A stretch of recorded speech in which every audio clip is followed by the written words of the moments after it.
On today's show, we're speaking to Helen Garlick, a fellow Yorkshire woman and author of a book called No Place to Lie about the death of her sibling. We spoke about how his death made her acutely aware of the privilege of ageing. She explained about the power of communication after recalling a childhood that was full of family secrets. Children were silenced and not encouraged to talk. Now, as a woman in her 60s, she helps others get their voices heard as they get older and repurpose their lives. Before we get started, can I ask that you give us a follow on your podcast app or Instagram? Now let's get on with the podcast. Welcome to Retirement Rebel Life After 60.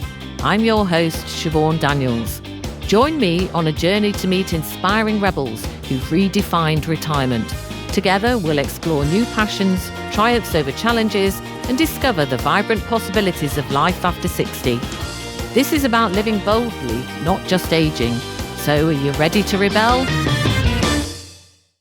Last week, I spoke to Sarah Barnes, and we discussed how she was drawn to cold water therapy following her life-changing surgery on her legs. She was reinvigorated both physically and mentally, and then she went on to find her own tribe of cold water dippers, some of whom she featured in her book, Cold Fix. We also talked about rewriting how we age. If you haven't already listened to it, I do urge you to give it a listen. Hello, Helen. Thank you so much for joining me. Hi, Siobhan. It's great to be here. It's great to be flying the flag for women in their 60s, and what a rich, diverse, gorgeous group we are. So thank you for this opportunity. Well, that is so true. That's why I've launched this podcast, Retirement Rebel Life After 60, because I want to celebrate all the good things that sort of happen to us when we reach our 60s. I mean, I feel sort of revived and alive in my 60s. When I look back to my 50s, when I was struggling, I never envisaged it could be this good. So that's why I want to celebrate it. Now, if you can just start really by telling me a little bit about yourself and your history. Sure.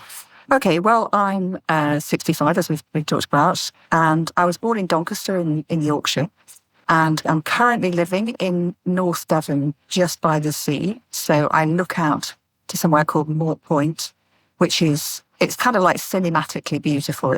I can't quite believe that I'm in this place now. But so for most of my working life, I was a family lawyer, which is a euphemism for divorce lawyer.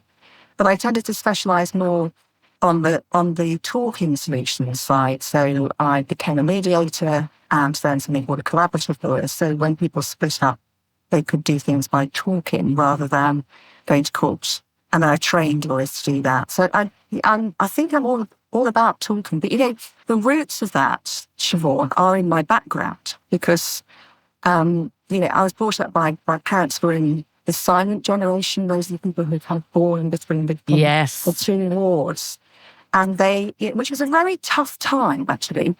And they were taught just to get on with it, don't talk about emotions. I don't think anybody ever asked me how I was feeling when I was a kid. I can remember those times so clearly. I mean, feelings just didn't exist. Depression didn't exist. My dad's saying it was, and yet, of course it did. And what was terrible was that, my brother died when he was only 20, which is what my book is about, together with that, the family's secrets and keeping things to yourself and the toxicity of that. If we can't talk about stuff. Just take me back to when you found out things from your childhood and about your brother, things that hadn't been spoken about that then prompted you to write a book. Yeah. Well, 43 years ago, I was just getting on a plane to New York. I was escaping. I wanted to get away as soon as I possibly could. And I'd managed to organise that I was going to be in a month in New York. I was 22. And then I was going to travel around America. All I was focused on in my childhood was getting away. I thought I was born in the wrong family. Does anybody else, feel like that? I just couldn't believe that I was in with this family. And I thought, well, I must be adopted. So I used to rifle through my parents. They had all the documents in an old red leather hat box. And when they went out, I'd go and look at it because I was just determined. I bet that was fun. Well, I didn't really know what I was looking for. So going to America was a really interesting experience. I was brave. I found Quentin Crisp in the telephone directory, and I wanted to interview him because I was working a little bit with the Terence Higgins Trust at that time. So you could just find him in the phone book. I phoned him up and I invited him to come for lunch with me. So we had lunch amazing together at the Algonquin in New York. Was he an interesting character to talk to? Oh, God, he had purple hair, very swept back, lots of makeup. The New York waiter asked him, her, as he thought, what she would like to eat, and then dropped his eyes to his trousers and went, "I'm sorry, madam, I mean sir." But he was really good fun, very gossipy, funny, and actually felt that he'd had it really lucky. He was really lucky. He felt really lucky to be in New York where nobody bothered him and he could live the way he wanted to. And I suppose he must have been probably in his early 70s by then. Yeah, so New York for a month, then I went to Mexico and came back to California and then St. Louis, and then I got a phone call from my dad. Now, my dad would never ring me before 6 o'clock in the evening, and it was during the day in America, and I knew something terrible had happened. The only time anybody ever phoned me during the day from my family was if somebody had died. And I thought it would be my granny. But he said, "Helen, there's been a terrible accident." And eventually, was able to tell me that my brother had died in this terrible accident. And I couldn't believe it. I was sort of it felt like I was on the brink of freedom. My wings were flying.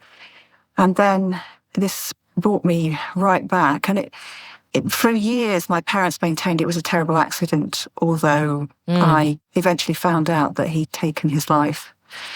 How did you find that out? Well, there were lots of things that were hidden from me at the time. But at his funeral, which was a desperately sad, it was a terrible time, and it was in North Cornwall. Yeah. It must be unimaginable.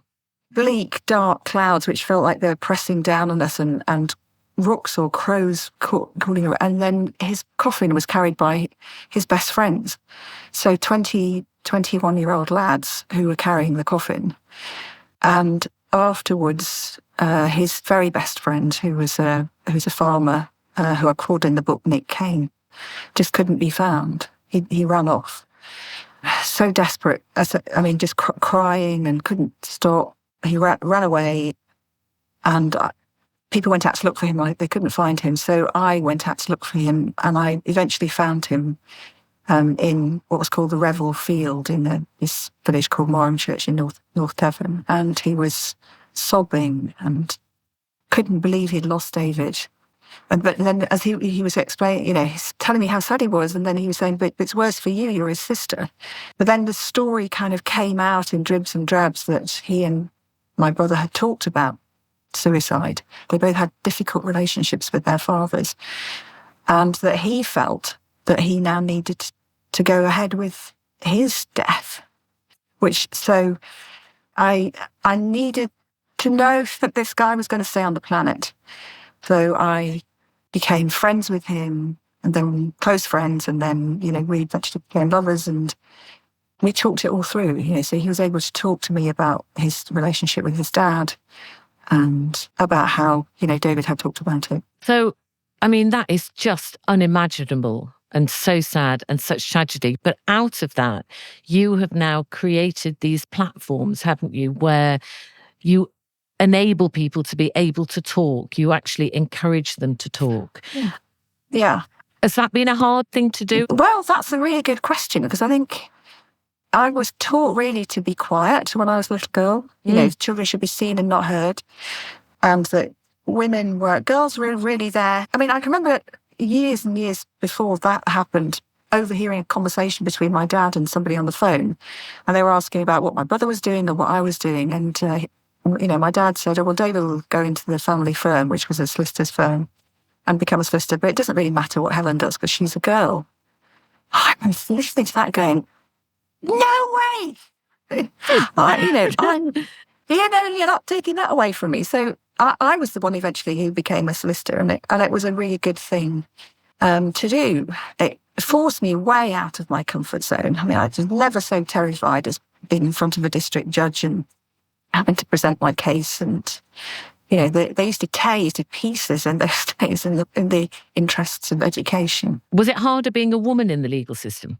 Always. I mean, I got the job in the city for a firm called Dreesers and Ackley by saying, the interviewer, the partner in the firm said, well, how do you feel being a woman entering into a male profession? And I said, well, I will work harder than any other man. I will just do whatever it takes to prove that I can do this. And of course, that's gold dust, isn't it, for an employer? Just means you get 1.5 worth or 2 people's work. So I was very motivated. I was quite ambitious. And I did push myself. Going back to the point, though, about, was it a hard thing to do to start encouraging people to talk? And was it cathartic for you? Hugely cathartic. I mean, I feel, I think one of the best things in the world is to have a deep, heartfelt conversation with somebody. It's one of my favourite things. And listening to people open up. I mean, people always want to talk, don't they? I mean, actually, we haven't had opportunities to talk and connect that much, especially latterly with lockdown. Where we've all learned about how isolation is terrible for us, and it's hardwired into our DNA that we need other people. But yeah, so it has been cathartic. I have pushed myself. I have, interviewed people that I never thought that I would interview. I mean, the last interview was Mike McCarthy, who we both know. Yes, very much so. Sadly, his son took his own life. One thing, though, that I feel when I was hitting my mid-50s and I was lost in life, going through the menopause, family bereavements, feeling marginalised at work and bullied. Sorry. I didn't talk. I was broken. And one thing that I'm highlighting on this podcast is a lot of women who are in their 60s want to repurpose their lives, feel lost, but don't speak out because they feel that they're almost like they're failing if they do. Because for me personally, on the surface, it looked like a successful career with the BBC, but everything was going well, lived in a lovely home. But inside of me, I was fundamentally broken and I didn't talk. I didn't reach out. And I wished I did do that. Do you find a lot of women, middle-aged women and sort of late 50s, particularly 60s, when they retire and they feel lost and want a sense of purpose, don't know how to talk? I think there are sort of particular channels. I think there are places where we can go and be with other women, but it can be the WI, which can be amazing for people, but that's also Jam and Jerusalem, and it's not for everybody.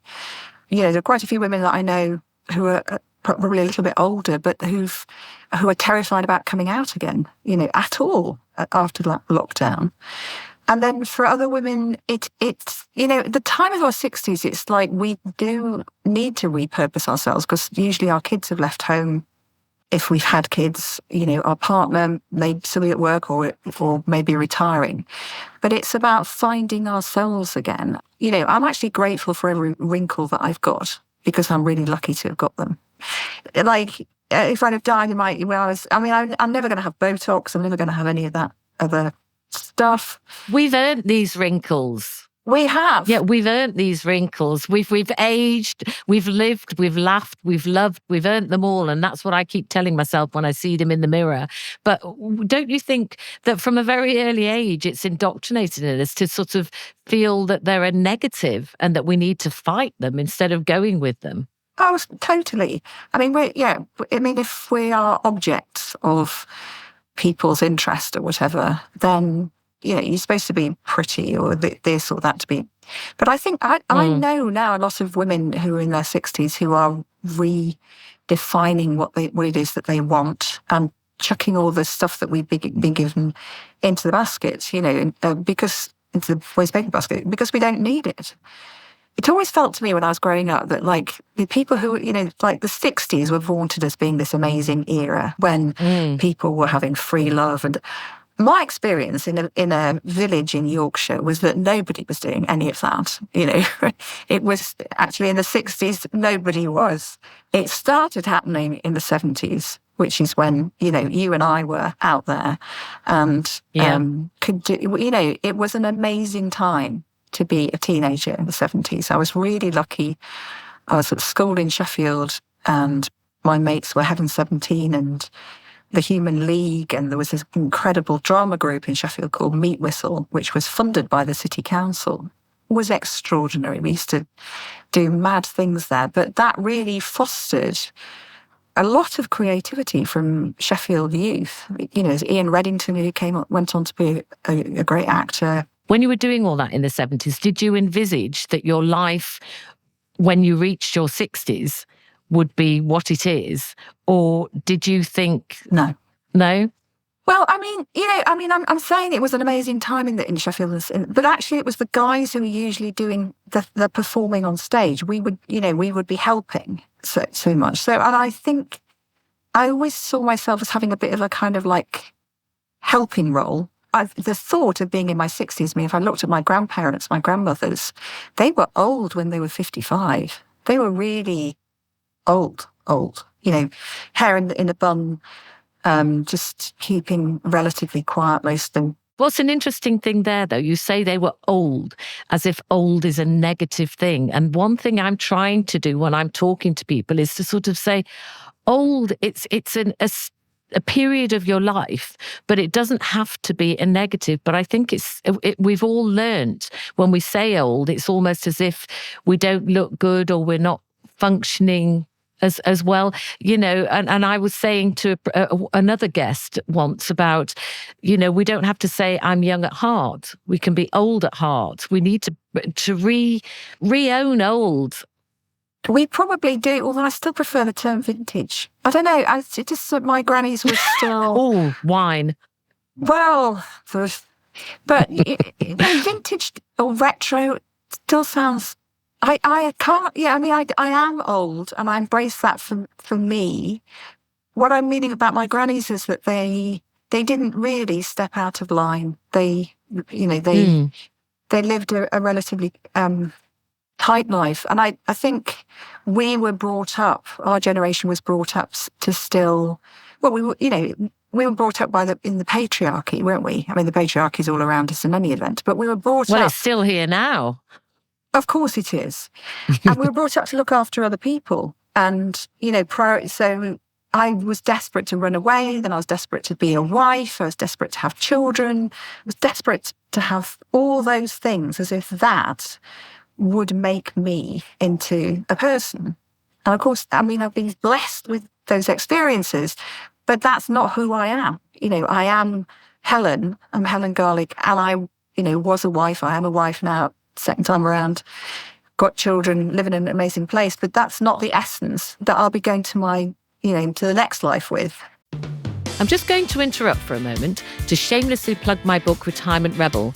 It's published by Vertebrate Publishers, and it's my honest account of feeling broken in my 50s and finding my happy place in my mid-60s. I got rid of my home and possessions and hit the road in my motorhome for a roller coaster ride along life's adventures. I want it to help younger women not to fear aging and older women to grab life and run with it. You can purchase a copy in most bookstores and on Amazon. Right, now back to the conversation. Have you found Helen, though, in your sort of late 50s, your 60s? Is that when because I know, personally speaking, that for me, I lost myself and I set off on my journey with my nomadic life in the motorhome and getting rid of my home to find myself. And now 4.5 years later, after being on the road in a motorhome, I have found myself. I wrote my book, Retirement Rebel, to say to other women, don't despair. You can go from broken to mended. And that's what I have done. And I love the fact now that I know who I am. I know what I feel. And I feel I have a voice, whereas before I've always slightly felt not worthy, who's interested in what I'm doing, not able to do things, imposter syndrome. And it's such a lovely place to be when you know who you are. And have you found who you are in your 60s? I'd say in my 50s, I was having a really tough time. My first husband became very ill. It's difficult for me to talk about that because I also want to protect the children from what happened. But he was very ill. We went through a divorce, which is of course the worst thing if you've got a really ill partner. Then to be divorcing at that time was, I was viewed as being a terrible person. But I also knew that I had to save myself, actually, and my children, by ending the marriage.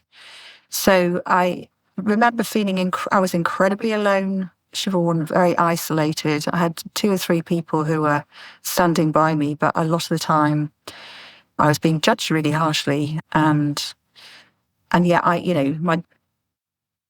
knew I had to do this because there were 3 months of my life where I was having panic attacks every night. Not able to sleep. I was actually losing myself. So I knew that I had to go through that separation and that divorce, even though the world might judge me for it, but I had to break away. That must have been very hard for you. It was really hard. I mean, my then husband said, I will destroy you in every way, legally, financially, emotionally, and then the world will see who you are. So that was pretty tough. And although I was a divorce lawyer, it was still very tough. And, you could say he wasn't in his right mind, but it was a very, very difficult divorce. And the lawyer that I used said it was in his top 5 or his bottom 5, really, in terms of the worst divorces he ever had. So it was really tough, very expensive in every way. But I've emerged from that. I separated. I then got breast cancer. So when I was 58, I got breast cancer just by finding out from a routine mammogram. So, everybody go to your scans, don't put them off. There's nothing wrong with me as far as I was concerned. But I did have breast cancer. So I had a mastectomy and a reconstruction. And it was after that I thought, right, I'm going to grab this life. So 58 onwards, I'd say, has been amazing. It's just been an amazing time. I've dared myself to do things I never thought I was courageous enough. And then, of course, once you've done it, you think, what was all that about? What was all the fuss about? Of course I can do this stuff. Yeah. But I do really, truly believe out of adversity comes opportunity. And I think all the things that I've gone through in my life and I've experienced and I've seen that broke me have definitely made me savour all the things that I'm doing now, the crazy things that I'm doing. If I see a big hill, a mountain or something, I think I've got to climb it. I don't know if I can physically, but I've got to do it. I'm a bit scared. But the feeling when you achieve something is immense, isn't it? And you feel alive. And I think, I'm here to encourage a lot of women to do that, to say, when I'm in my 60s, I'm going to stop self-limiting. Because we do, don't we, as women? We say, I can't do that. I'm too old to do that. I'm too afraid to do that. And you're all the time such a strong woman just talking to you and knowing a bit about you. You've been through so much adversity, but you haven't let it get you down. You've let it make you stronger, haven't you? Well, I think, there's a point where when you hit rock bottom, and I think actually my rock bottom was after I'd had the surgery with the breast cancer. And it was 8.5-hour surgery. And I came round in the recovery room and I could hear the people talking and saying, they're going through all the different patients. They said, well, this one has got to go back into theatre because it hasn't worked. So we're going to be doing that. And I was sure that it was me. Oh. So I decided that I wouldn't take any more morphine. I was allowed to kind of click in the morphine, but I just wanted to, I was thinking, God, I've got to save myself. So the morphine's probably not going to do anything. So I really experienced the waves of pain from the 8.5-hour operation. And I really felt like I was at rock bottom, but the strength of the will inside me to survive and to live was so strong. I knew I would. If I had to go back into theatre, I would do it. I'd get through the next operation. I'd be fine. But I was going to grab life. And but the thing about being at rock bottom is you feel the floor. Do you know what I mean? I do. Yeah. When you're at rock bottom, you can feel that bottom. Yeah. And you go, right, okay, is it going to get any worse than this? Probably not. Yeah. What's the worst that can happen? Yeah. What is that you can die? Well, listen, none of us get out of this alive. On a happier note. We don't know how long we've got. On a happier note, you actually run writers' retreats, don't you, down in Devon? Yes. And it's a sort of space where you encourage people to have the freedom to write and reflect. Do you get a lot of women in their late 50s and 60s who love the chance to sort of find out who they are through writing? Absolutely. I mean, the last group was from 40 to 75. This next group we've got 2 spaces left. We've actually got a guy coming, who's very comfortable with women, he says. But yeah, most of them are, I think wherever we pick up as women, we learn so much from other women and how we can be. I mean, I found that, looking at people in their 60s, I didn't see them living a very great life. It was all about what's on telly this evening. And I don't really watch very much telly. I never wanted to be like that. But yeah, the retreats are about the power of owning your story. So it's about how to write well, what are the key essential elements, the drama, the page turning. There's lots of little tips like that, but it's really all about nailing your story and finding the words to express what happened to you in your life. Because I think once you start going, yeah, this is what I felt at that time. This is what happened to me. This is what happened to me. Then, you're on solid ground. You can fly from there, but you need to actually see what has happened to you and come to look at it straight in the eye. Okay, so this is what happened. And then you can start to kind of go, right, this is what I want to have happen to me now. Because actually we can all create that, can't we? That's exactly what I did with my book, Retirement Rebel. It starts off with me being absolutely broken, looking in a mirror, sobbing, and just looking at myself and thinking, I don't want to carry on life like this anymore. I need to find an alternative way, like I'm at rock bottom. And putting down what was the truth and what had happened and what I wanted to happen and how I wanted to help other women has really helped me to sort of grab life even more and to enjoy the adventures. And I love the fact that there are tribes of women out there in their 50s, 60s, 70s, 80s and 90s, doing amazing, wonderful things. Do you think it's important that the younger generation have role models of like you said, you didn't have anybody to look up to in their 60s. You just saw them watching telly or not really doing much with life. Do you think it's important for them to have role models, like crazy people like me going around doing crazy things, to show them that life can be better? No, definitely. I think, you can't be it unless you see it. Is that the phrase? You can only be what you see. And, we're social animals. We learn from other people. So when somebody does go and do something, which somebody else might say crazy, somebody else might say is life-affirming and wonderful, you go, well, if she can do it, then I can do it. A lot of people are getting into their vans now as a result of the Siobhan, Daniels effect, which is amazing. And I think, my book was also, No Place to Lie, is very much about exploding family secrets and a family secret that my mother took to her grave, but left me a note about to find after she died. And, and then so seeing actually that for the whole of her life, she lived a lie. And I don't want to do that. I want to live a truthful life.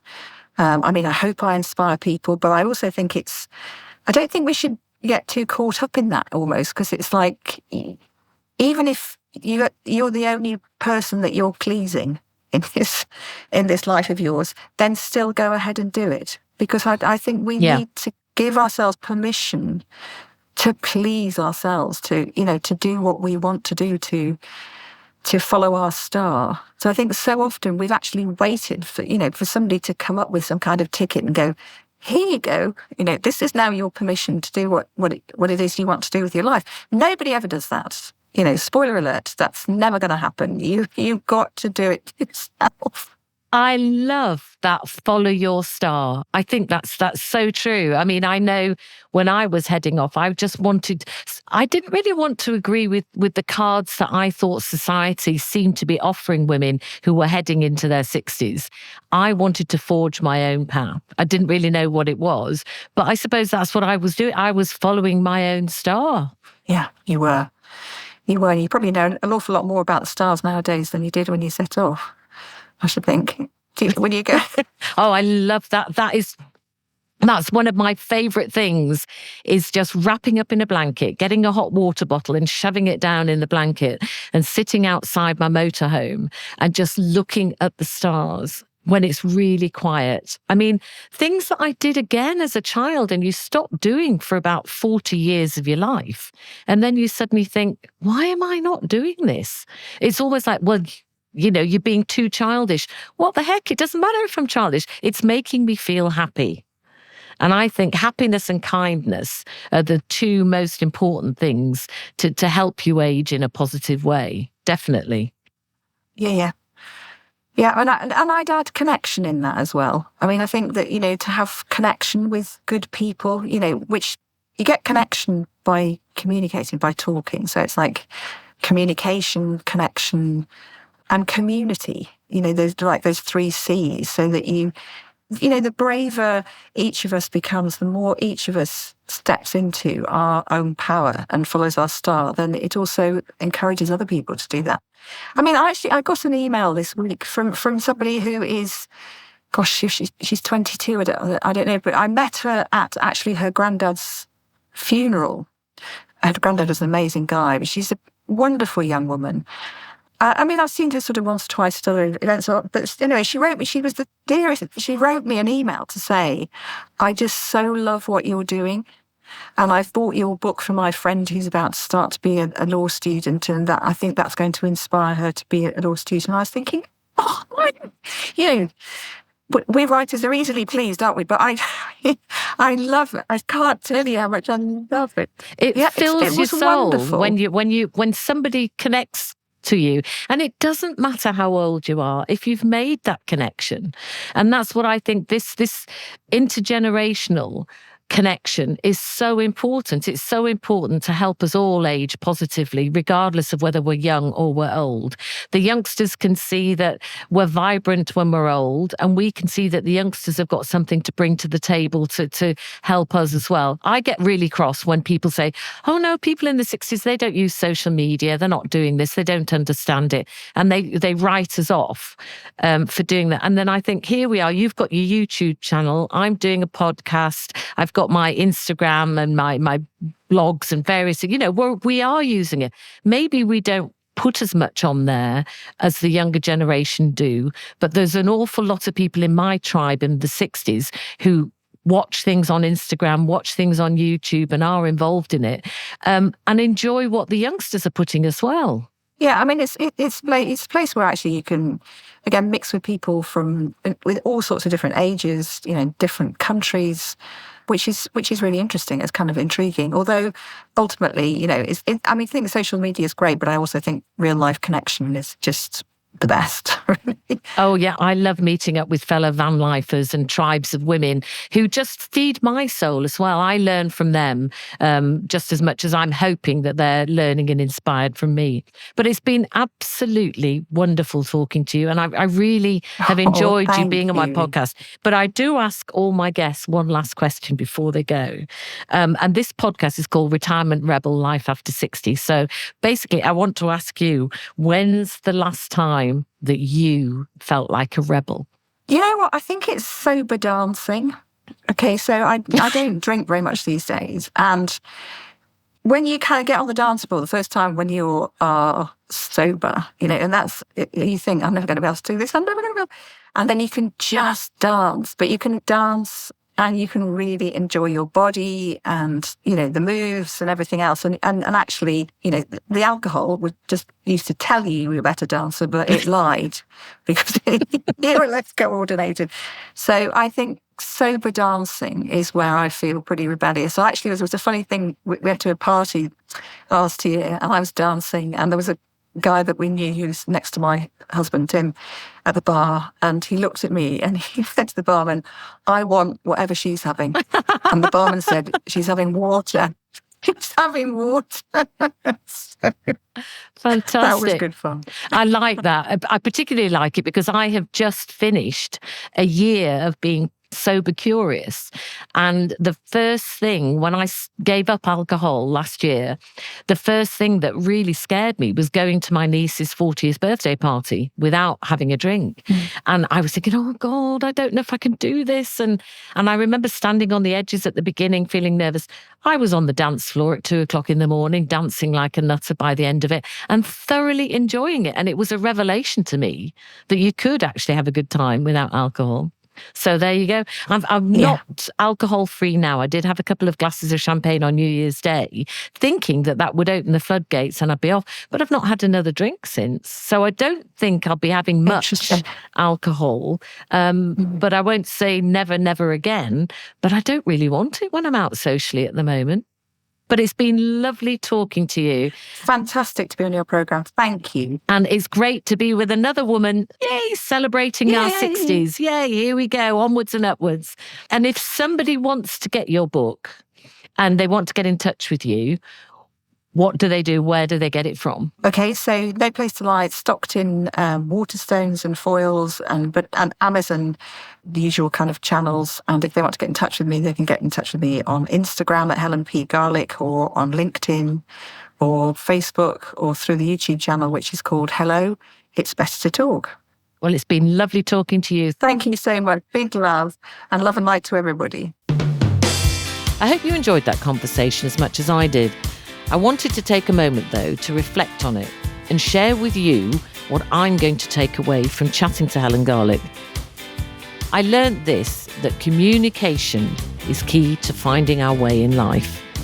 So many of us bottle up our feelings, especially as we get older. There's a generation who've been told, just get on with things and don't talk about stuff. As a consequence, many of us silently question what our purpose is in life as children leave home, or we may be struggling in the workplace or with the menopause, or even considering retirement. We end up feeling alone, and then we self-limit, fearing we can't do things, or we shouldn't do things, or what would people think about what we might do. I wish that I'd reached out more to family and friends when I was at my lowest in my 50s. I would have got more support and encouragement to get the best out of my life. It took me hitting rock bottom and then taking to the road in my motorhome to find my courage and my voice, to then be a pro-age campaigner for other people. Already through this podcast and talking with guests like Helen, people are opening up more to me about what their dreams are and what they feel they can actually do as they get older. And now I want to hear from even more of you so that we can all connect and have this platform together and keep the conversation going. I want a retirement rebellious gang. It's only when we get our voices heard that we can make more inroads into tackling ageism in society. I want to show that we're not hiding away. We're not just waiting to die. This is what we're doing in our 60s, 70s, 80s, 90s and beyond. We're living. We're vibrant. We're an example to younger people that you can age positively and you don't have to self-limit. You don't have to fear what's ahead of you. Next week, I'll be speaking to Sarah Thornley, who didn't let age deter her from becoming a national paddleboarding champion. She's an advocate of following your passions in later life and believes very much that every age should be celebrated, something which I wholeheartedly agree with. I'm banging the drum for the over 60s because I want us all to shine. This podcast is a safe space for everyone who has a tale to tell about living their best lives after 60. Thank you so much for joining me on today's Retirement Rebel Life After 60. I'm truly grateful for your time and your willingness to embark on this journey with me. If today's conversation sparks something within you, or if you've your own rebel story to share, I'd love to hear from you. Please reach out through our social media channels or email, and let's keep the conversation going. Email us on podcast@retirementrebel.co.uk. And remember, if you found value in our time together today, consider sharing this episode with a friend who might also enjoy and benefit from our Retirement Rebel community. Spreading the word helps us grow and continue to challenge the narrative around life after 60. All of our details can be found on retirementrebel.co.uk. Retirement Rebel Life After 60 is written and hosted by me, Siobhan Daniels, and produced by the incredibly talented Matt Cheney. Join me again next week for another episode. Until then, keep embracing your inner rebel and living life to the fullest. Bye for now.